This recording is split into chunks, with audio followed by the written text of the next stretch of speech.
Okay, I'm gonna do a Criterion haul real quick, starting in random order. My first one is Blue Velvet. One of the only David Lynch films that I've seen, but it is already one of my favorites. Really cool packaging, but yeah, Blue Velvet. Probably my second favorite Wes Anderson movie, The Life Aquatic with Steve Zissou. A lot of people really like shit on this one, but like this is a classic. Probably the best Bill Murray performance I've seen. Willem Dafoe is in it, Owen Wilson, Kate Blanchett, the whole all-star cast, and Criterion did a great release on this. Now here, somebody in the Misfit Pond Discord chat, I recommended this to them as like my introductory, like, what's your favorite movie? And I said Hedwig and the Angry Inch, and they watched it and they hated it. Um, their criticism, I get it. The character's not very likable, but it's enough for me to get a tattoo from the movie and the show. So I find it really special. This is John Cameron Mitchell with music and lyrics by Stephen Trask. John Cameron Mitchell directed himself in his directorial debut as Hedwig, and it's a rock musical. So if you're interested in that and being all genderqueer and stuff like that, it's good. Rosemary's Baby. I have the DVD because the Blu-ray and the DVD now are out of print. Really stellar horror film. Pretty cool packaging. Yeah. I also have Parasite on Criterion. I don't really have to get into this too much because I feel like everyone knows what Parasite is. If you haven't seen it, watch it. If you have seen it, watch it again. Hausu, or House, from Japan, 1977. An indescribable psychedelic ghost tale, stream of consciousness bedtime story, or an episode of Scooby-Doo as directed by Mario Bava. All the above will do for this hallucinatory head trip about schoolgirls who travel with 6 classmates to her ailing aunt's creaky country home and comes face to face with evil spirits, a demonic house cat, a bloodthirsty piano, and other ghoulish visions. Um, this movie's insane. But the second I watched it for the first time last year in October for my horror movie challenge I was doing for myself, I was like, I have to own this. Something that's very different in what I usually enjoy. We have The Passion of Joan of Arc. It is a 1928 French silent film, and it's powerful, and it has probably one of the best performances ever captured on film.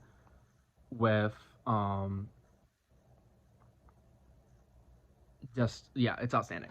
Definitely watch this. It's on Criterion Channel. It's only 88 minutes long, and it comes with some great packaging and the disc as well. Clean Shaven is a DVD.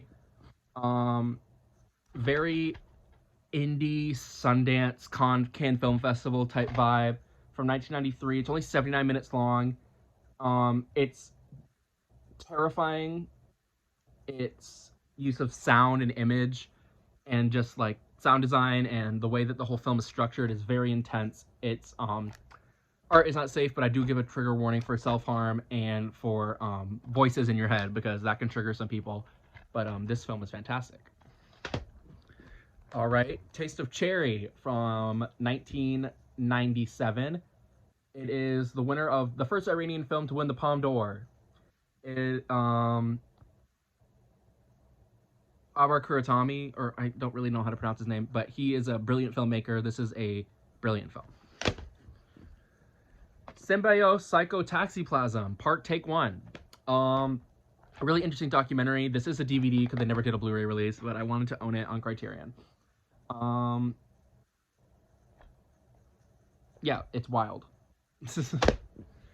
We have Crumb, one of my favorite documentaries of all time from 1995, about Robert Crumb, the famous underground weirdo comic book artist of things like Fritz the Cat and other things.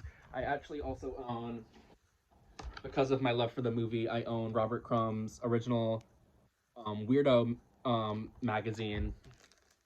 So that's pretty cool too.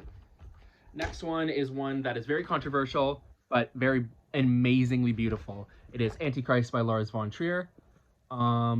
This film grew on me with a rewatch. It is really intense and beautiful performances and direction. Company, the original cast album. Rest in peace, Stephen Sondheim. That's all I really have to say. The Red Shoes, outstanding it's like a singular vision of a backstage drama, dance musical, art house film. It's from 1948. It is a 10 out of 10. It is a masterpiece. Now, my favorite Wes Anderson movie is Fantastic Mr. Fox. I've seen it several times. Carson Runquist has already made several videos on it, and you don't need another white boy on the internet to explain it to you. I would just say watch it. It's really cute and really well made. All right, my Blu-rays are getting all in the way. If I knew how to edit, I would just edit this out. The next one is Blue is the Warmest Color. 3-hour lesbian French movie. Really good. Umbrellas of Cherbourg, the first Blu-ray Criterion that I ever got. I just recently saw this at the Alamo Draft House in Raleigh. Beautiful film, beautiful colors, beautiful music. Then one of my favorite films of all time, The Piano Teacher by Michelle Haneke, or Michael Haneke, or Hanky-chan, or Michael Haneke, or like however you want to say it, with Isabelle Huppert and Benoit Magimel. Controversial, beautiful, intense, disturbing. 2001, swept at the Cannes Film Festival really well.